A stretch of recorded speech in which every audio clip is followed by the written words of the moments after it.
जिस, और ये मेरे शब्द नहीं, भगवान राम माता सबरी से कह रहे हैं कि मां भगति स्वतंत्र सकल गुण खानी, बिल्कुल स्वतंत्र है भक्ति।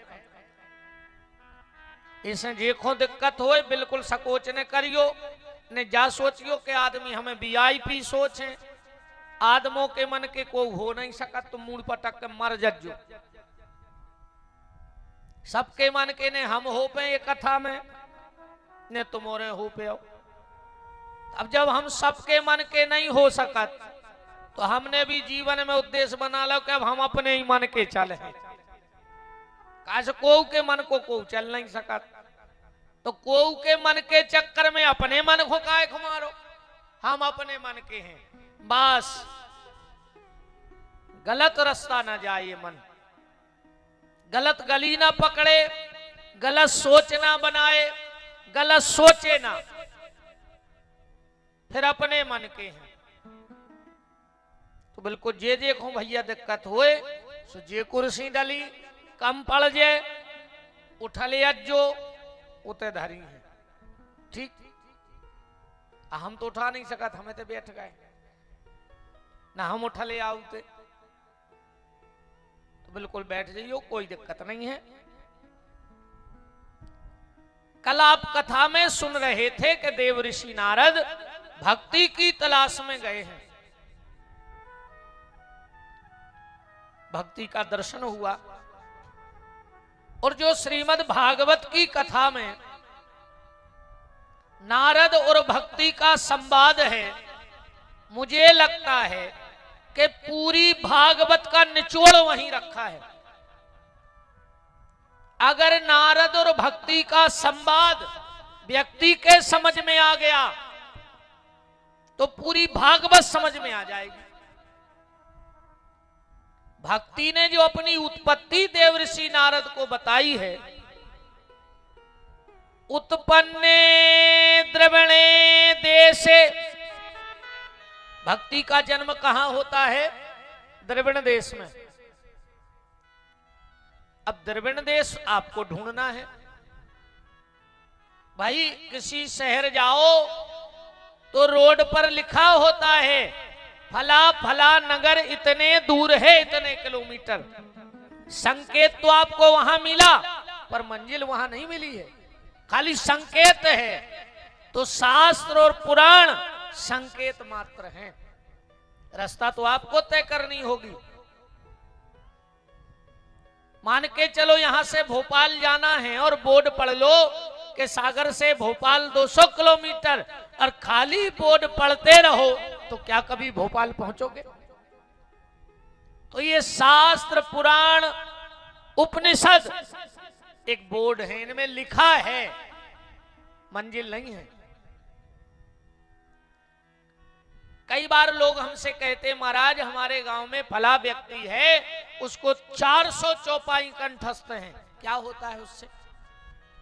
पूरी रामायण पी लो घोर के, और उसमें लिखी एक बात ना मानो, उसमें जो लिखा है वो याद भर कर लो, और जीवन में ना उतारो, क्या होगा? रामायण को मानो बिल्कुल ना मानो, पर रामायण की मानो। भागवत को मानो ना मानो, पर भागवत की मानो, और को की जगह की लगा दो। अच्छा, ताला काय से खुलता है? चाबी से खुलता है कि नहीं खुलता? और चाबी को अंग्रेजी में क्या कहते हैं? की। तो को से काम होगा कि की से? काम तो की से होगा, माने चाबी से। जब उसकी मानोगे, उसको मानोगे बड़ी अच्छी बात है, पर उसकी मानोगे तो बहुत अच्छी बात है। तो उत्पन्ने द्रविणे देशे, भक्ति का जन्म कहां हुआ? द्रविण देश में। अब हमें पढ़ तो लिया हमने, पर अब हमें ढूंढना है कि द्रविण देश कहां है। बोले जिस दिन भगवान की कथा सुनते सुनते, भगवान का कीर्तन करते करते, भगवान नाम जप करते करते, रामायण भागवत कोई पुराण पढ़ते पढ़ते अगर आपका मन द्रवित हो जाए, गदगद हो जाए, आंखों में अश्रुपात होने लगे, रोम रोम पुलकित हो जाए, तो समझ लेना कि आज भगवान की भक्ति ने हमारे भीतर जन्म ले लिया है।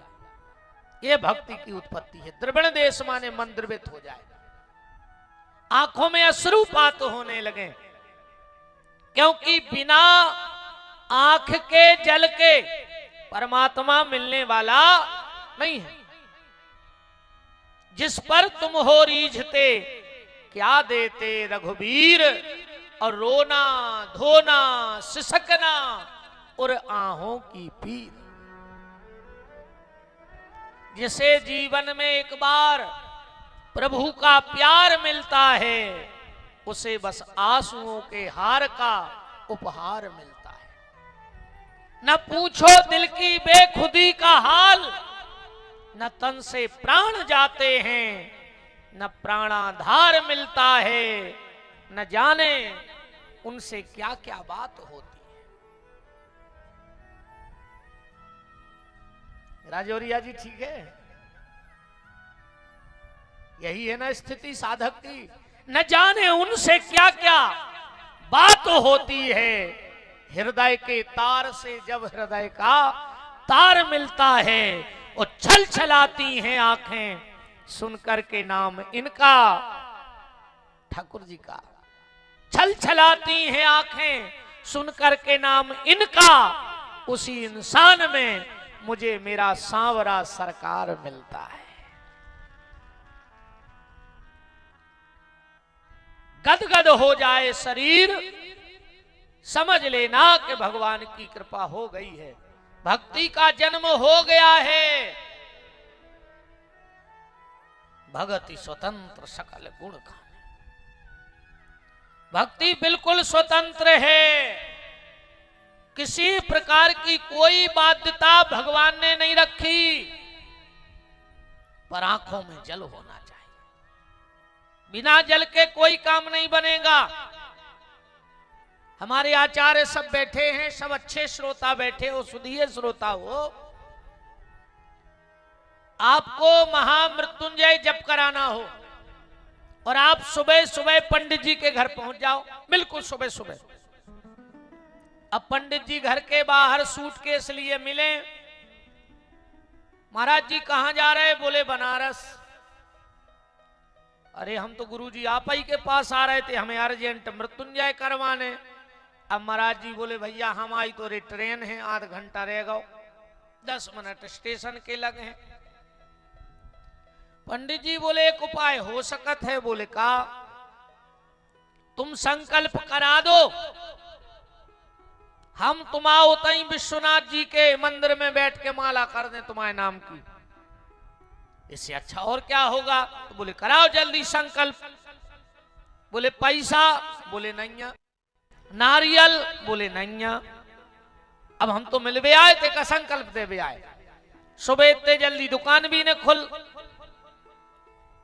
चलो तो सुपारी जनेऊ पैसा नारियल कुछ नहीं है? बोले कुछ नहीं है। स्नान कर लिया? बोले हाँ स्नान तो करके आए थे। तो एक काम करो, बगल में से थोड़ा हाथ में जल ले लो। हो जाएगा महाराज जी संकल्प के? नहीं होगा। अकेला जल है हाथ में, संकल्प हो गया। अब नारियल भी हो, जनेऊ भी हो, सुपारी भी हो, पैसा भी हो, खाली जल ना हो तो क्या संकल्प हो जाएगा? तो प्रमुख क्या हो गया? जल हो गया कि नहीं हो गया? नारियल जनेऊ सुपारी पैसा के बगैर काम चलेगा, पर जल के बगैर काम नहीं चलेगा। ऐसे ही आप भगवान के मंदिर में जाओ, आपके पास कुछ ना हो, भगवान को कुछ नहीं चाहिए, बैठकर एक बार ठाकुर जी के मंदिर में बस आंख से 2 आंसू गिरा देना, तो सारे संकल्प पूर्ण कर देंगे परमात्मा तुम्हारे। बस आंख में आंसू हो। और अगर आंख में आंसुआ नहीं है तो समझ लियो कि वे सब बेकार ही चलैया रहो के सही। आंख में आंसू होना चाहिए। आप शिव जी का अभिषेक करते हो, माता की आराधना करते हो, राम जी की साधना करते हो, भगवान कृष्ण की उपासना करते हो, आप जो वस्तु भगवान को चढ़ा रहे हो वो तुम्हारी नहीं है। दूध तुमने बनाया, दही तुमने बनाया, फूल तुमने बनाया, जल तुमने बनाया, बेलपत्र तुमने उगाया, क्या तुम्हारी सामर्थ्य है? वो तो भगवान की बनी बनाई वस्तु है और तुमने ले जाके उन्हीं को अर्पण कर दी। तुमने क्या समर्पण किया परमात्मा को? तुम्हें सिर्फ एक चीज प्रकट करनी है शरीर में, और वो है भाव का जल, आंसू। भगवान की वस्तु भगवान को देकर और आखिरी में समर्पण नेत्रों के द्वारा आंसुओं से अभिषेक हो जाए तो समझ लेना कि सारे सत्कर्म पूर्ण हो गए। उत्पन्ने द्रविणे देशे, भक्ति जन्म लेती है, हृदय गदगद हो जाए, अकौने भाव हो गदगद, तो फिर तुम्हारी ऐसी गत कहाई। ओरिजिनल तो हमने बताए, हमने कल ही कही थी कि हम तीखे बोल हैं इन्हें, पर फिर भी समझावे के लाने तो कछु न कछु उदाहरण देने पर है। तो फिर ऐसी गत कहाई, मिठिया को तो जाना तू जो मिठाई बना, हरे घरे आऊ, पूरो सामान टेंट को पर कोचा मिठाई को वो संगे लेके यहाँ झारे, और झारे भी ने लिया है तो कोचा तो वही को रहे, बिना कोचा को मिठिया मिले है ही नहीं। चमचा पूरी रात वो चाशनी टारत है करज्जा में, और जब सवेरे वो जान लगे, वो कोचा से पूछ गयो कि काय रे मिठाई सीटी हती के मीठी? वो कहे हमें कुछ पता नहीं है, हम तो पूरी रात करज्जा में ना समय होत रहे। ऐसा ही आए वो आदमी, मिठिया कैसो कोचाओ के हाथ है कच्छू नहीं रहो, इते से उते, उते से इते। भक्ति का जन्म होता है द्रविड़ देश में। फिर भक्ति बड़ी कहां? भागवत जी के हिसाब से कर्नाटकायाम समागता, कर्नाटका में भक्ति बड़ी। कर्नाटका क्या है? हृदय तो हो गया द्रविड़ देश, हम एक एक अंग में परमात्मा को प्रकट करना है। कर्नाटका का मतलब है कान, ये कान ही हमारे कर्नाटका हैं। जैसे कोई बीज बोया जाए और बीच बीच में उसमें पानी ना दिया जाए तो वो बीज सूख जाएगा, ऐसे अगर भगवत कृपा, सदगुरु कृपा से तुम्हारे भीतर भक्ति का बीज आ गया है तो साधारण बीज के लिए पानी की जरूरत है, पर भक्ति के बीज को बढ़ाने के लिए दिव्य महापुरुषों की वाणी की जरूरत है। इस कान के द्वारा उस वाणी को भरते रहो जिसमें वो भक्ति का पौधा पुष्ट हो जाएगा, बढ़ जाएगा। आज ये कान भगवान ने काय को बनाए, अकौने बनाए होते तो चलने जातो काम भाई, दो ही तरफ अकेले छेदे होते, दो ही तरफ टुकले तो भी सुना पर तो कुन तई को बनत कानों में कि कछुअर मसीना लगी कि छन ना लगो कि छन के जा रहा हुई में से भीतर ने होते तो चल जातो, कितनो फायदा रहे तो अगर कान ने होते तो। हर 6 महीना में झुमकों की डिजाइन बदल रही, हिसाब से हंस गयो सुदामा, हम नहीं आने ना था, हर जगह तो चल जाते, बगल में बैठे है? हर 6 महीना में झुमकों की डिजाइन बदल रही। कहूं कान ने होते तो कितनो पैसा बचतो आदमी, कोई दिक्कत ही नहीं होती। ये कान दोना जैसे भगवान ने इसलिए बनाए हैं कि इस कथा को का रस भर भर के पियो। हाँ,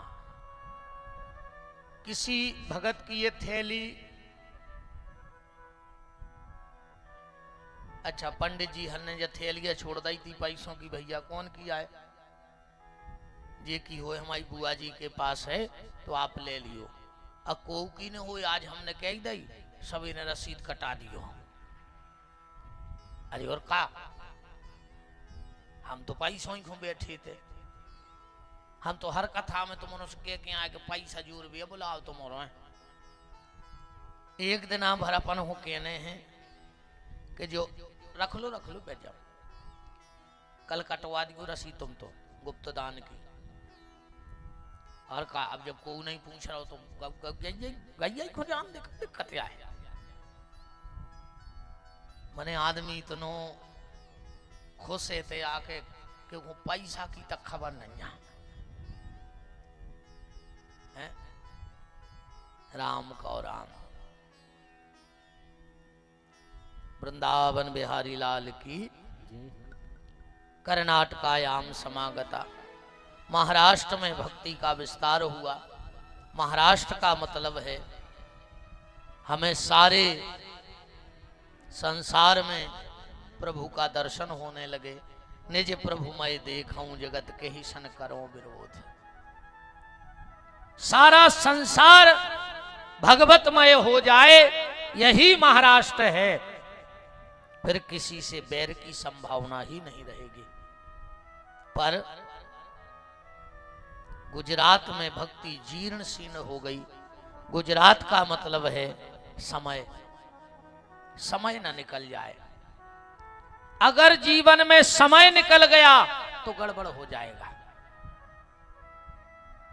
अच्छा समय बार बार जीवन में दस्तक नहीं देता है। अच्छा समय बार बार नहीं आता है। खराब समय बार बार आता है, पर अच्छा समय जीवन में 2-4 बार ही आता है।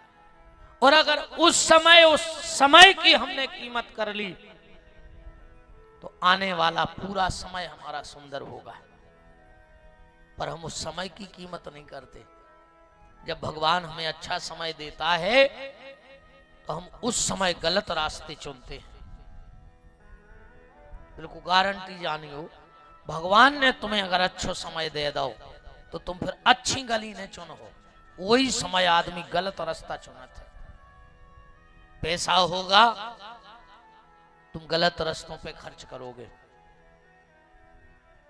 समय अच्छा आया था पर गली तुमने गलत चुन ली। अगर अच्छे समय में अच्छा रास्ता चुन लिया होता तो तुम्हारी मंजिल भी अच्छी होती और जीवन का अंत भी अच्छा होता। पर हमने गलत गली चुन ली। तो समय को मत निकलने देना, क्योंकि जीवन में जब समय, भगवान कभी कभी अपने कृपा के द्वार खोलता है। कभी कभी मंदिर के दरवाजे पुजारी खोलता है। मंदिर के दरवाजे भगवान नहीं खोलते। मंदिर के दरवाजे खोलने का काम पुजारी का है।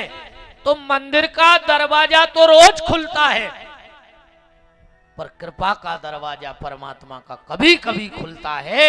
और ऐसा ना हो जाए कि जिस दिन वो हमारे लिए कृपा का दरवाजा खोले उसी दिन हम मंदिर न जाएं, उसी दिन हम न जाएं। इसलिए समय को मत निकलने देना। अच्छा समय आए तो रास्ते भी अच्छे पकड़ना, अच्छा समय आए तो काम भी अच्छे करना। पत्नी अच्छी होए, पति अच्छो होए, परिवार अच्छो होए, भैया भैया में सुमत होए, तो जितने अच्छे काम हैं सब कट डालियो। अब ही कर ले, कहा पता समय कवे पलटी खा जाए। फिर आदमी गलत काम करत नहीं है, ये तो हो जाते हैं। जब खराब समय आते, ऊंट पे बैठे आदमी कुत्ता काटत है। हाँ, ऊंट पे बैठे आदमी हो, बताओ कि तो ऊंचो ऊंट है तो सो कुत्ता मनो काट खात। इसलिए अच्छा समय जब आए तो अच्छे काम कर डालो। नारद जी भक्ति के पास पूरी जानकारी ली, ज्ञान वैराग्य को ठीक करने के लिए बद्री का आश्रम गए हैं। अहो नारद धन्योसी वृक्ता नाम शिरोमणि। कथा तय हो गई हरिद्वार में, नारद जी जजमान बन गए। चार चार भैया कथा करने बैठे, सनक, सनंदन, सनातन और सनत कुमार। जैसे ही कथा प्रारंभ होने लगी, देव ऋषि नारद ने खड़े होकर के कहा कि भैया, कायेन वाचा मनसापी, जिसने जीवन में कभी किसी का भला ना किया हो, कभी किसी को एक लोटा पानी भर के ना दिया हो, कभी किसी से दो अच्छे शब्द ना बोले हो, कभी किसी का अच्छा ना सोचा हो, क्या वो भागवत की कथा सुन ले तो उसकी मुक्ति हो जाती है? देव ऋषि नारद के प्रश्न पर चारों भाई बोले, नारद, व्यक्ति पाप कर्म करते करते मर गया और उसके नाम से भी अगर कथा हो जाए तो उसकी भी मुक्ति हो जाती है। अगर उसके नाम से भी कथा हो तो मुक्ति हो जाए। नारद जी ने कहा, कोई प्रमाण? बोले, प्रमाण है। क्या? बोले, धुंधकारी की कथा। आत्मा देवे पुरे तस्मिन,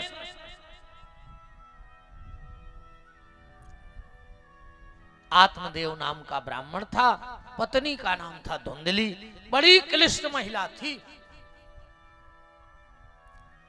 और संत मलूकदास जी कह रहे हैं कि अगर घर की गृहस्थी की गाड़ी को ठीक ठाक चलाना हो तो पति पत्नी दोनों का अच्छा होना बहुत जरूरी है। अगर एक भी गड़बड़ हुआ, अब पत्नी भारी पूजा करे, भारी दान पुण्य करे, कहूं घर वारो सुंगरा बनो, नाली में डरो हो डिंडू में, कहने नेती ऐसी कहे का करे खबर है नहीं देते, वो स्वभाव बन गया खराब। हम भारी कथा हम खबर खबर करके कर रहे हैं, जाने के ने दो तीन भीतर बैठे यहाँ बतावे बारे कि जा बात दबाओ जा कहो, जा दबाओ जा कहो। पति और पत्नी को कैसे होना चाहिए? देखो, अगर पति पत्नी के बीच में तर्क होगा तो वो घर नरक होगा। सीधे सीधे सूत्र पकड़ना, अगर पति पत्नी के जीवन में तर्क होगा तो घर नरक होगा, और पति पत्नी के जीवन में अगर समर्पण होगा तो वो घर स्वर्ग होगा। तर्क को प्रवेश मत करने देना। एक व्यक्ति कबीरदास जी के पहुंचो, बोले, कबीरदास जी, हमने सुना है कि तुम पति पत्नी में कभी झगड़ा नहीं हुआ। कबीरदास जी बोले, आज तक नहीं भाव। बोले, इसका कोई मंत्र वंत्र सिद्ध कर लिया क्या? पति पत्नी और लड़े ने बहुत बड़ी बात है। आज के पति पत्नी तो हो रहा है चूहा बिल्ली, दिन भर एक ही काम है, नहीं है। हालांकि शब्दों में बहुत सुधार भाव है आज के समय में। आजकल तो घर बारे से कहने लगी जानू, क्या कहते हैं? जानू, और की एक ना मानू, तो काय के जानू बताओ। कबीरदास जी से कहा, इसका क्या कोई मंत्र है? कबीरदास जी बोले, तुम्हें चाहिए? बोले, हाँ। जेठ का महीना, दिन के बज रहे 12, कबीरदास जी सूत काट रहे थे। बोले, देखने हम पति पत्नी में झगड़ा काय नहीं होत, मंत्र? बोले, हाँ। कबीरदास जी बोले, सुनती हो? भीतर से आवाज आई, हाँ। बोले, थोड़ा सा लालटेन जला के ले आओ। बोले, क्यों? बोले, हमें सूजी में धागा डालना है। जेठ को महीना, दिन के 12 बज रहे, बाहर बैठे धूप में, लालटेन मंगा रहे। पत्नी आई, चुपचाप लालटेन जला के रख गई, भीतर चली गई। कबीरदास जी बोले बस ये में झगड़ा नहीं हुए हमारों में, हमने लालटेन मंगाओ, बधर गई बस। अब तुम कल गौशाला में तो कहियो तन्नक जे जने मुत के जाने रोके संगे, जब दोपहर की भंडारो पावे जाओ तन्ना पत्नी से कज्जो के तन्ना टार्च दियो हम भोजन करे आए, तुरंत कहे के कैंप लगो है दिखवाले का, दो ही फूट गई।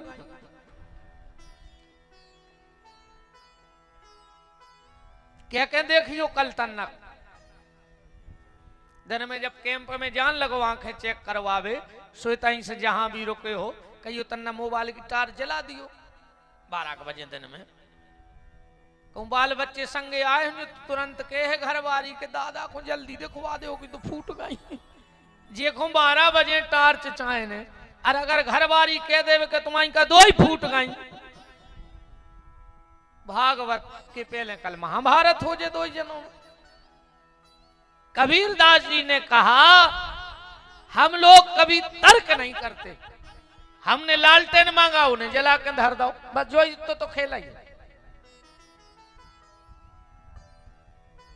पति पत्नी का जीवन तर्कपूर्ण नहीं होना चाहिए, समर्पण होना चाहिए।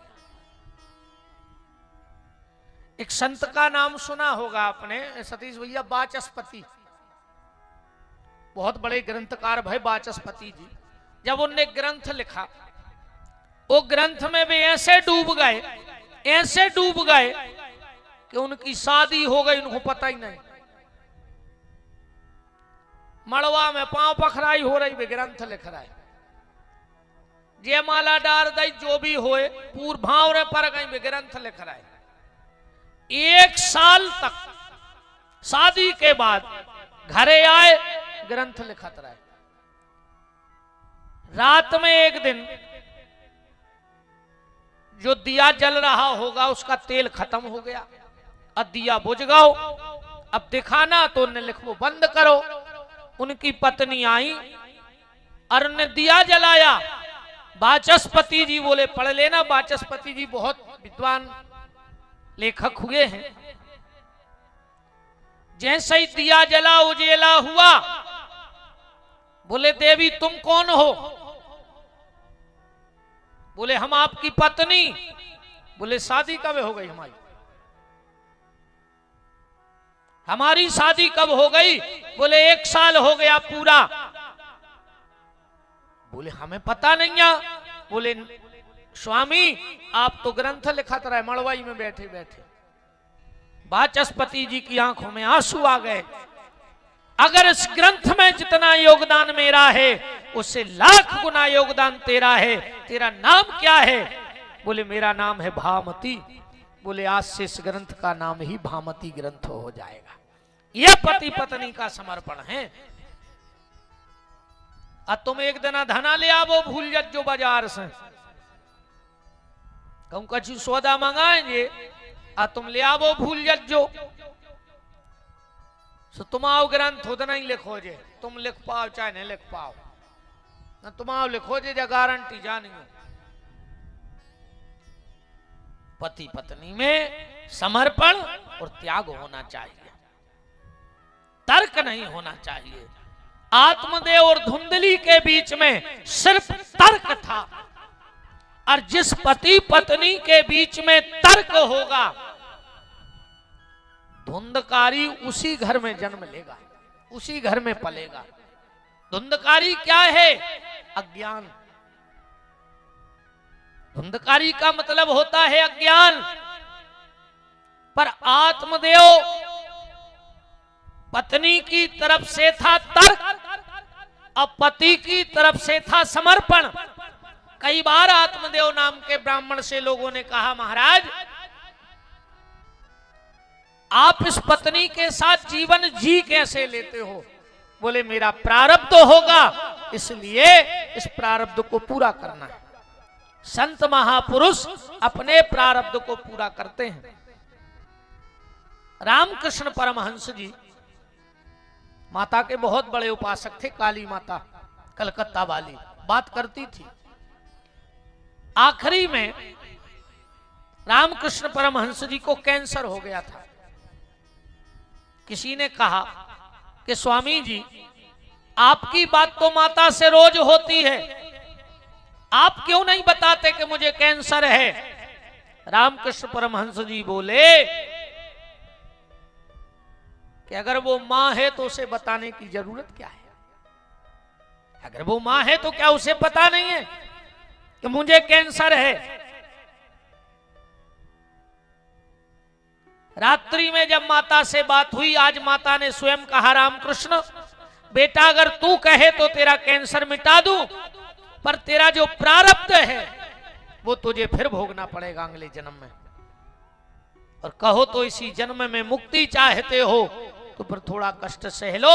रामकृष्ण परमहंस ने कहा, मां, इसकी स्पीड और तेज हो जाए पर मेरा सारा प्रारब्ध कट जाए, क्योंकि अब मैं लौटकर संसार में आना नहीं चाहता। कई बार हमें लगता है बड़े बड़े संत महात्मा के जीवन में जब कष्ट आता है तो हमें लगता है ये तो स्वयं भजन करने वाले हैं, ये तो बड़े साधक हैं, पर इनके जीवन में कष्ट, वो अगले जो प्रारब्ध के जन्म भी हैं वो भगवत कृपा से इसी में वो कष्ट अपने काट कर परम धाम को प्राप्त हो जाते हैं, परमात्मा की चरण सेवा में चले जाते हैं। तो आत्मदेव जी ने कहा, ये मेरा कोई प्रारब्ध होगा जो इसी जन्म में कट जाए,